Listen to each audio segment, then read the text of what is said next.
Hey there, fellow marketers, Professor Walters here, and today we're here in El Salvador on one of the beautiful beaches here. And today we're going to talk about the action plan and the implementation of our marketing research, okay? So what you have to realize is when you're doing your marketing research, you're going to get results. Congratulations. But the thing is, we got to tell our bosses, hey boss, this is what our research did, this is what it says, and this is what we need to do about it. And the action plan is where you do that, okay? It's how we disseminate our key points from our research, right? And so if you look at overall our action plan, what are some things it needs to be? One, it needs to be short. It needs to be focused just on what we're trying to answer, right? We want to have that. Two, it needs to be interesting. If it's not interesting, our boss is going to be like, why am I reading this? What's the point of this? So you want to keep it short and sweet and to the point and interesting to them, right? You have that. But also you want to make sure it's methodical. Show the step-by-step process of what you did during doing your marketing research so they know you didn't miss something. That's one thing I always say, and I'll repeat it later in this video. The methodology is something you always have to look for. When you hear those polls or you hear those studies, how do they come up with that? Who researched this? How do they ask that question? Those numbers seem weird. Methodology, methodology, methodology. Make sure you're checking these things out, okay? We want to make sure our methodology is good, and when we do that, the next thing we're doing is we're eliminating errors, because we want to be as precise as possible as we can be with our recommendations and our action plans, because if people see errors in your research, they're not going to listen to you, okay? So make sure you're eliminating that, all right? And then, of course, make sure when you're coming up with recommendations, have solid recommendations. This is what you should do first. This is what you should do second. This is what you should do third. And why. You want to put that in there, okay?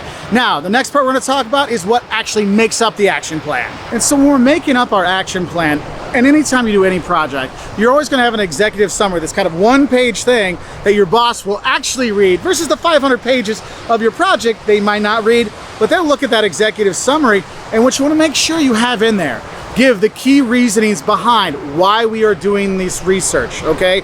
And you're going to give them the findings of that research. Our research found X, Y, and Z. And then also in there, you're going to put your main recommendations.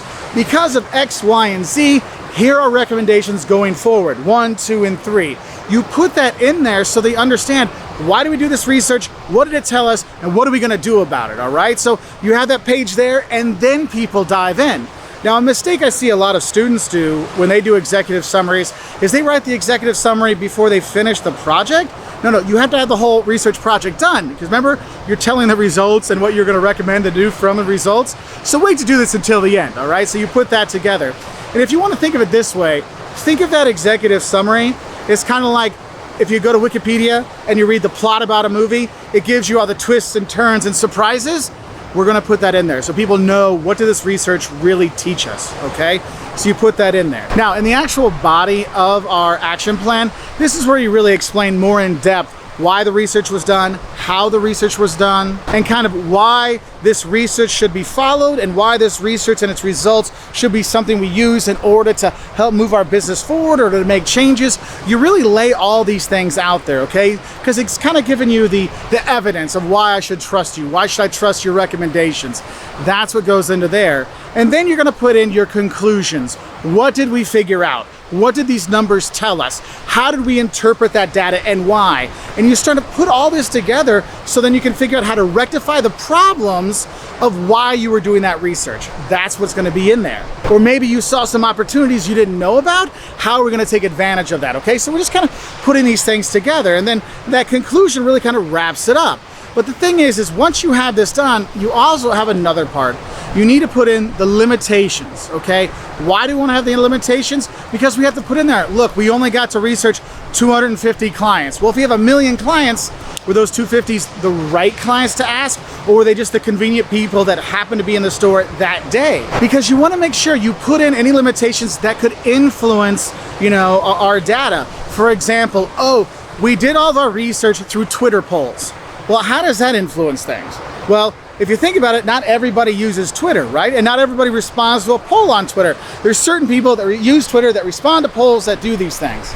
And that's what you want to put in there. Hey, here's one of our limitations. It was only on Twitter and it was only at nighttime. Okay, well, who have we eliminated? All the people that just use Instagram, all the people who use Facebook, all the people that basically don't use Twitter. And you want to have that information out there because it helps you to understand the data better. Now the thing is, some people will hide these limitations, and that's why whenever you see anything on TV that said, oh, our research poll says this, our research poll says that, always ask, what was their methodology? Go into that body, what did they do to come up with this stuff, and are there any limitations in there? Because if they're talking about, you know, any kind of product, if I'm talking about a product, I'm talking about Salvadoran coffee. Well, our research shows that 100% of people love El Salvadorian coffee. Well, do you put in there the limitations is, I only did my research here in El Salvador? Won't that influence things? So you gotta put that in consideration, okay? And then we wrap up by putting in our supplements at the end. And in the supplements, what you're gonna have is one, you're gonna have, if you did surveys, you'll have your survey in there so people can see the questions you asked, the order you asked them, things like that. What were the options?